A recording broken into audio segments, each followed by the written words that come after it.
Kama kawaida, kama dawa mzee. Mimi nawaambia tu everyday tunachapa story na watu tofauti tofauti. Na mwamba fulani hapa atajijulisha jina lake alafu atuambie anafanya nini, maana mimi namjua anafanya vitu vingi, lakini atatuambia ile yake international yenye waga anafanya. Na kwaje mzee? Niko fresh. Wewe ni wa hivi ama ni wa hivi? Mimi zote. Ama vipi? Wanakuita nani mzee? Wanaita Wisdom Kizito. Nafurahia sana kwa hapa. Wisdom Kizito. Yes. Wisdom Kizito, unatokea wapi mzee? Mimi ni Mkenya, mimi ni msafiri, lakini sasa hivi niko Kilifi County. Kilifi County. Yes. Ni kitu gani ambacho kinakuweka Kilifi County mzee? Biashara ni mingi, biashara za sanaa, biashara za hapa na pale, zinaniweka Kilifi County. Tuko na initiatives kibao, na kama venye unaona hii lebo sasa hii, niko na Westlax, the business group. Tuko na projects kibao zenye tunafanya. Westlax ina deal na mambo ya tourism na real estate, na iko na other programs kama vile Kiplava Live, which is a community program.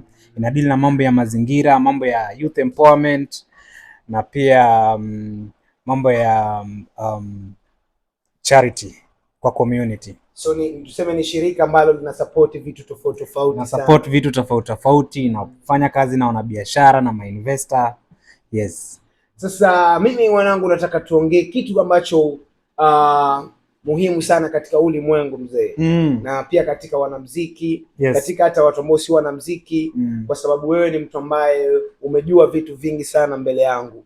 Na kuna vitu ambavyo pengine mimi naviona viko sawa, nahitaji kurekebishwa ama nahitaji kuvilearn through you. Sasa leo ni ile siku ambayo tunachapa story tukirekebisha watu ama tukijirekebisha hata mimi kwa vile ambavyo sijui. Mimi nasikia sana ama naona uko na asili ya kuwa manager bro. Wewe ni manager mahali ama ni vipi? Mi nafanya brand consulting, na brand consulting sana sana na work na nafanya kazi na wanasanaa, maana niko kwa creative business, na kwa creative business iko broad sana, imeshikilia biashara yote ya innovation, biashara yote ya art, biashara yote ya creative. So hiyo ndo sekta yangu. Anafanya na wasanii kadha wa kadha, wasanii wa kuimba, wasanii wa kuchora, wasanii wa fashion, models, videographers, influencers, graphic designers, wote nafanya nao kazi. Nice. Yes. So wewe ni mtu mwingine mkubwa sana Kilifi County wanakuhitaji. Nimekubali. Sasa unaniambia kwamba wewe ni kama manager wa wasanii, wachoraji, tuseme art kwa ujumla. Yeah, so sana sana nafanya consulting. Inamaanisha sana sana kutrain, kuadvise, kuelekeza, kuongoza kwa ile ndio waweze kufikia ile malengo. Maana kuna vijana wengi sana wako na talanta na wako na uwezo, ila ni ngumu sana waone ile uwezo wao. So saa zingine mimi kazi yangu ni kuwapanguza macho waweze kuona ile uwezo wao ili waweze kuwa productive zaidi. Nice. So mimi naomba tu nisaidie. Mimi kama mwanamuziki ama kama mwanamuziki ambaye yuko pale nje anatusikiza na anaona yule mwanamuziki mwenye yuko pale ambaye hajafanikiwa na mpaka amevunjika moyo, unaweza mshauri vipi? Naweza sema kila mtu unajua ako na siku yake, na kuna wale wanaanza leo wanafanikiwa kesho, kuna wale watafanikiwa kesho kutwa, kuna wale next week, kuna wale next year. So kila mtu na wakati wake, ila kitu inatakikana ni discipline, bidii, na ujue ni kwa sababu gani umeianza. Unajua sanaa ni biashara kama biashara ya kawaida, na ukiwa kwa biashara niseme labda unauza bidhaa fulani, haufai kuanza hiyo biashara maana kuna mtu anafanya hiyo biashara uliona kwake anafanya, bali unafaa kuwa na ile msukumo wako wa kibinafsi, ni kwa nini ulianza. Maana kwa wale wenye wamejenga ndoto zao haijakuwa rahisi. Hata ukisikizia wale wenye wamemake it kwa life, wale wamemake it kwa career zao za kimuziki, za kitalanta, haijakuwa rahisi. So naweza waambia wasi give up, na tena kitu kingine wajue the reason why you started. Ni nini ilifanya ukaanzisha? Hiyo unajua ndio msukumo. Maana watu wako kwa field tofauti kwa sababu ya reason ama sababu tofauti. So ile sababu ndio inakumotivate ama inakudrive. Nice. Yes. Umesikia wasanii? Umesikia hiyo advice ni kali sana. Na bado naweza kukuuliza kwamba kuna wale wasanii ambao wanajiita brand, wanasema wako kwa brand. Mimi nataka tu, juzi nilikuwa na mahali meeting nadhani, nikasikia walikuwa wanazungumzia kuhusu brand. So nataka ueleze wasanii brand ni nini ili waweze kujua, kwa sababu kuna wasanii wengine wanasema mimi ni brand lakini uone hiyo brand yake iko vipi. So kila mtu ni brand, na wewe usipoweka brand yako out there, watu watakuwekea brand yako. Ndio maana utatembea utapata kuna mtu pale nje, unaweza pata mtu anamuita mlevi, kwa sababu hiyo ndio brand watu na hiyo watu naiona. Kuna mtu pale, kuna vile tu unaweza vaa watu wakuite msanii, maana hiyo ndio watu wanaona. So kila mtu ako na brand, na ama kila mtu ni brand, but swali ni wewe ndio unaendesha hiyo brand yako ama utaacha watu waendeshe hiyo brand yako. Na brand inaanzia, naweza sema iko wide na iko deep sana, kwa sababu jinsi unavovaa ni brand, jinsi unavyoongea ni brand. Ukiambia mtu nitafanya hii na usifanye, hiyo ni brand. Kama uko na product unauza, hiyo ni brand. So brand it's a whole package, na ni topic deep sana, kwa sababu watu wengi wanafikiria kupiga picha safi na kuweka kwa mitandao, uko na followers mingi, unakaa viti kwa mitandao, hiyo ndio brand. Ila hiyo sio brand. Brand imebeba kila kitu, ina entail everything. It's a package, everything. Hata vile unakaa na watu kwa society ni brand. So I think maybe siku nyingine utaniita tukuje tuziongelee polepole ni jinsi unakuza brand yako, unaanzisha brand yako vipi, unataka watu wakujue kama brand gani, maana ni wewe ndio una sell brand yako nje. Sasa mkubwa wangu, nataka pia niulize swali fulani ambalo limenichanganya sana akili kama mwanamuziki, ambayo naona kwa wanamuziki wengi sana ili swala wanalifanya. Mimi kama mwanamuziki, ni mwanamuziki ambaye nimeanza kitambo kwa mfano, lakini sijafanikiwa, sijapata kitu yoyote kupitia muziki wangu. Imefika time mpaka sasa nakuta mimi haina haja nifanye muziki, acha tu nivunjike moyo, naangalia biashara nyingine nifanye. Nataka mtu akunitia moyo. Ni maneno gani ambayo naweza nitia moyo mpaka mimi mwenyewe, ama maneno gani naweza naongelesha mpaka nikarudi tena kwa game?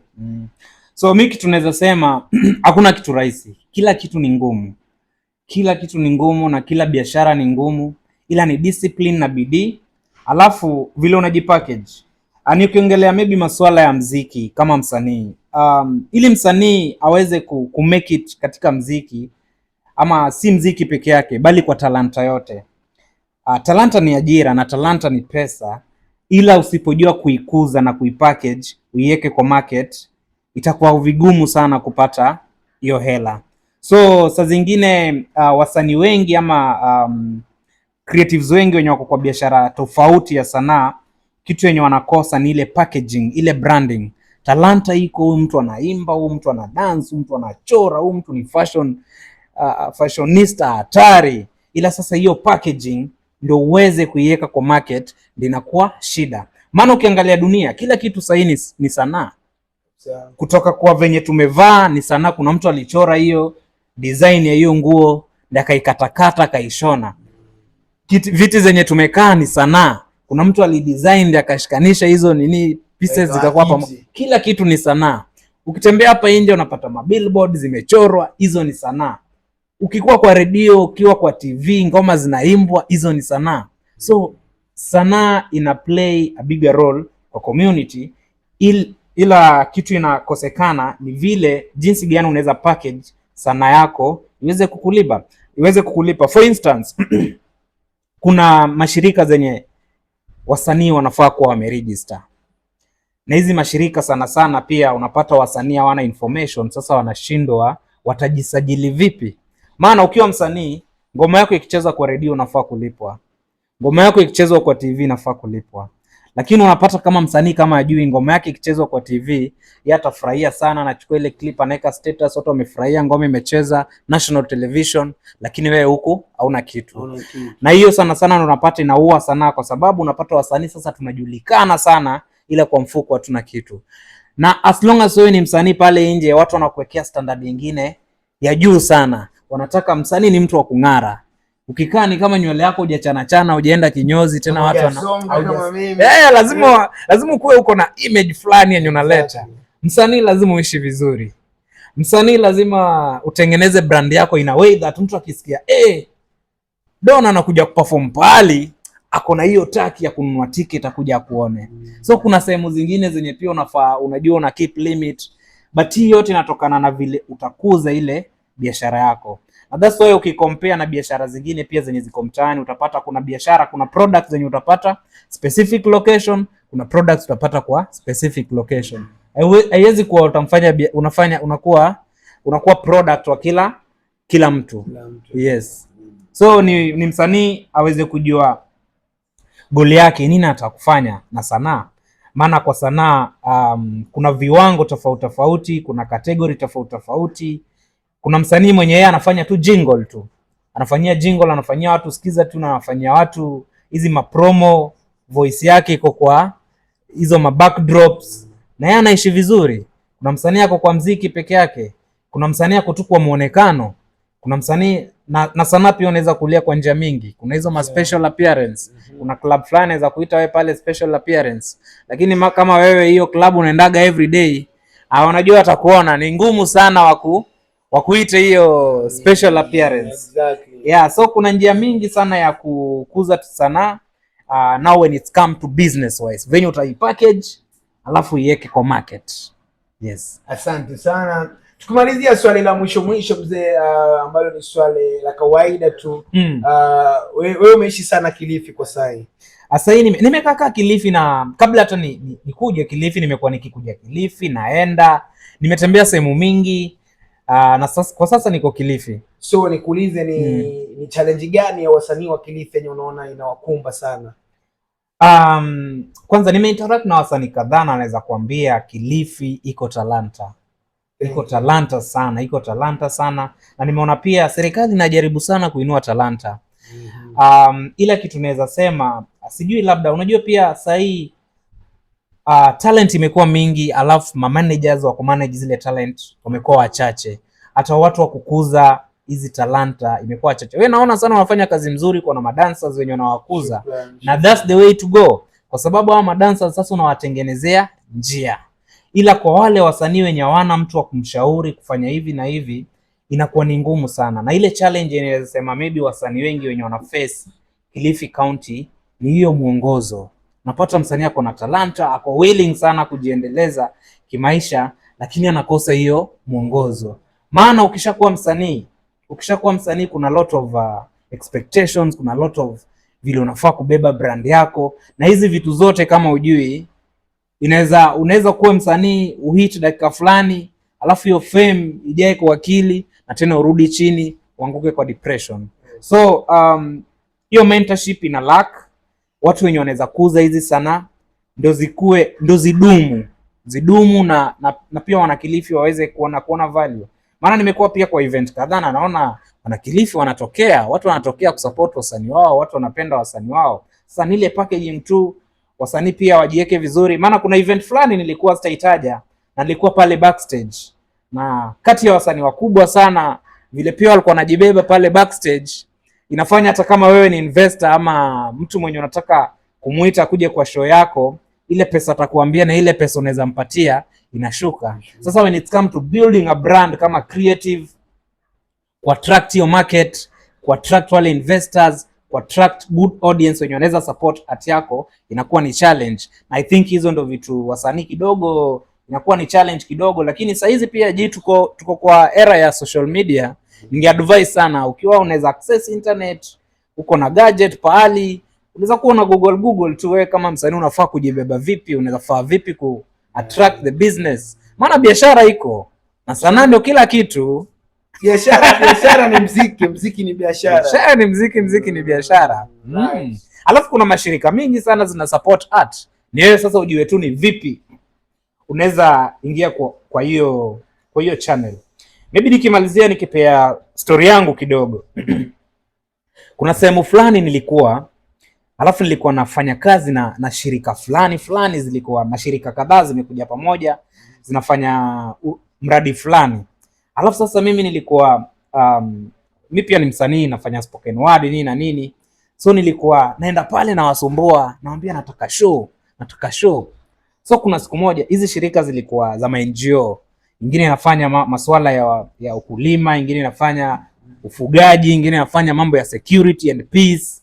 Sasa wakati tulikuwa nawasumbua nataka show, kuna siku moja aliniita akanambia, wewe naona kuna bidii sana, unajituma, lakini shirika yetu haiwezi bend ile kitu inafanya ikupatie show kama wewe hauimbi ile content ya ile kitu wanafanya. Lakini kama wewe kama msanii, hii shirika ina deal na mambo ya peace na security, ni vipi unaweza package kitu yenye inaongelea mambo ya security na peace, ina create awareness ili uweze kuingia kwa biashara. Mwingine pia kaniita kaniambia, angalia wale wenye wanafanya mambo ya mifugo, mambo ya ukulima, ni ngoma gani ama ni art gani unaweza fanya yenye ina create awareness ama inahamasisha watu, kama wakati wa COVID. Tunaona wasanii walikuwa wanalipwa na create awareness kuhusu mambo ya COVID.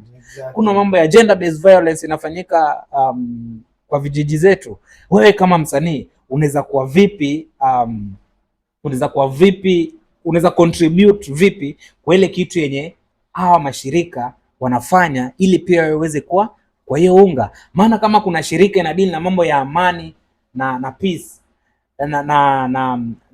na security, na wewe unataka kuimba hapo venye baby I love you, unaona haingiani. That's why pia kama sanaa lazima ujue una package hii product, na hii product unaipackage kwa ajili ya market fulani. Yes. Asante sana mzee, mimi nimefurahi sana kwa kufika, kwa sababu sio rahisi bro, na ushauri wako nimependa sana. Hata mimi nafurahia sana bro, unafanya kazi fiti sana. Siku ya kwanza kuona niliona manzee unachangamka na naona wewe ni multi talented. Alafu natazama sana podcast yako, naona unashauri sana wasanii, unashauri sana vijana, na that's why nimesema lazima nifike tupige gumzo na vijana. Na naamini tutazidi kupiga gumzo na vijana. Alafu maybe nikimalizia pale Westlands tuko na youth mentorship program yenye iko every Wednesday kutoka saa 3 mpaka saa 5 mchana. Kuna sessions pale za vijana wanakutana, wanaongea, wanapata kulana ama kujifunza kutoka kwa professionals ama kutoka kwa vijana wenzao, ili tuweze kubuild society yenye vijana wanashirikiana katika mafanikio. Yes, watu wasikae nyumbani, usikae na depression nyumbani. Tokea. Utajua mzee. Unajua mzee. Asante sana kaka. Mzee pia mimi nimeshukuru. Yes. Karibu sana. Mimi sio ya kwanza, mimi nataka tufanye kila dakika bro. Itabidi sasa tukue na session ya sanaa, tunaongelea mambo ya sanaa, biashara ya sanaa. Exactly. Yani alafu pia tutakuwa tunaita stakeholders. Iko sawa bro. Katika kuna stakeholders kadhaa wenye wana deal na mambo ya sanaa. Katika youth fund iko Talanta Fund. Hii Talanta Fund wasanii wanajua. Kama wajui tunawaita hapo, wanakaa kwa hii waelezewe wanaweza access vipi hizi fund. Haya, kuna Kenya Film Classification Board wako na program inaitwa Studio Mashinani. Studio Mashinani wanasaidia wasanii kurekodi muziki, kutoa video na pia kuzisukuma kazi zao. Wasanii wanajua hizi vitu ama wajui? Sasa tutakuwa tunawaita hao mambo yenyewe wakae kwa hizi viti watuelezee.